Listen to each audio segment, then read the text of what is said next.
రాష్ట్రంలో మరిన్ని ముఖ్యమైన వార్తలు సంక్షిప్తంగా వేగంగా చూద్దాం.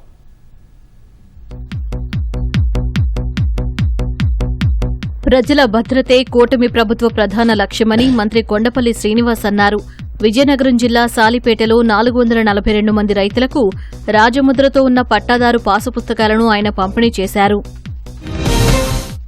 అన్నమయ్య జిల్లా రాయచోటి టీడీపీ క్యాంపు కార్యాలయంలో మంత్రి మండిపల్లి రాంప్రసాద్ రెడ్డి ప్రజా దర్బార్ నిర్వహించారు. ప్రజల నుంచి వినతులు స్వీకరించి వాటిని త్వరగా పరిష్కరించాలని అధికారులను ఆదేశించారు. జలధార కింద చెరువులు కాలువల మరమ్మతులు చేస్తామన్నారు. పర్యావరణ పరిరక్షణే లక్ష్యంగా తదేకం ఫౌండేషన్ పనిచేస్తుందని మంత్రి కందుల దుర్గేష్ తెలిపారు. తూర్పుగోదావరి జిల్లా పెరవలి మండలం తీపర్రులో పుష్కర్ ఘాట్ అభివృద్ది పనులను ఆయన ప్రారంభించారు. గోదావరికి పూజలు చేసి అఖండ హారతులిచ్చారు. అనంతరం ఘాట్ లోపల ఉన్న చెత్త, ప్లాస్టిక్ వస్తువులను ఏరి చెత్తబుట్టలో వేశారు.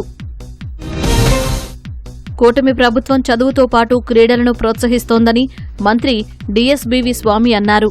ప్రకాశం జిల్లా జరుగుమల్లి జెడ్పీ పాఠశాలలు టెన్నికాయిడ్ ఛాంపియన్షిప్ క్రీడా కార్యక్రమానికి ఆయన హాజరయ్యారు. విద్యార్థులు క్రీడల్లోనూ రాణించాలన్నారు.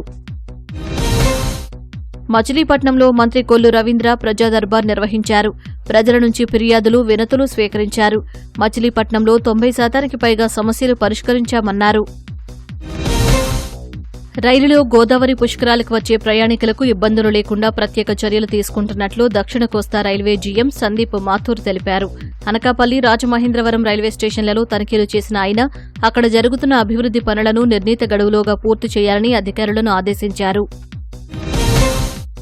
కర్నూలు జిల్లా ఆదోని టీడీపీ క్యాంపు కార్యాలయంలో ఎమ్మెల్యే పార్థసారథి లబ్దిదారులకు సీఎంఆర్ఎఫ్ కింద చెక్కులు పంపిణీ చేశారు.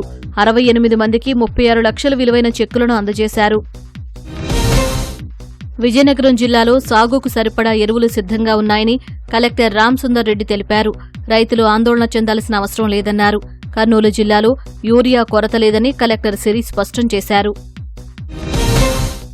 అనంతపురం జిల్లా గుంతకల్లులోని ఇంద్రానగర్లో భారీ చోరీ జరిగింది. కనకదుర్గమ్మ దర్శనానికి విజయవాడ వెళ్లిన నాగరాజు అనే వ్యక్తి ఇంట్లో తాళం పగలగొట్టి 8 తులాల బంగారు ఆభరణాలను దొంగలు ఎత్తుకెళ్లారు. ఆధారాలు లేకుండా ఉండేందుకు ఇంటి లోపల కారంపొడి చల్లారని బాధితులు తెలిపారు. విశాఖ ఎయిర్పోర్టును కొనసాగించాలని ఎంపీ భరత్కు సిపిఎం పార్టీ నేతలు వినతిపత్రం అందజేశారు. లేకుంటే ఉద్యమాలు చేస్తామని హెచ్చరించారు. వినతిపత్రం పరిశీలిస్తామని భరత్ హామీ ఇచ్చారు. అన్నవరం సత్యదేవుని దర్శనానికి భక్తులు పోటెత్తారు. తెలుగు రాష్ట్రాల నుంచి భక్తులు తరలి రావడంతో క్యూలైన్లు, వ్రత మండపాలు కిక్కిరిసిపోయాయి. ఎలాంటి ఇబ్బందులు లేకుండా అధికారులు ఏర్పాట్లు చేశారు. అనంతపురం జిల్లా గుంతకల్లులో హజరత్ మస్తానవల్లి బాబా 391 ఉరుసు ఉత్సవాలు ఘనంగా జరిగాయి.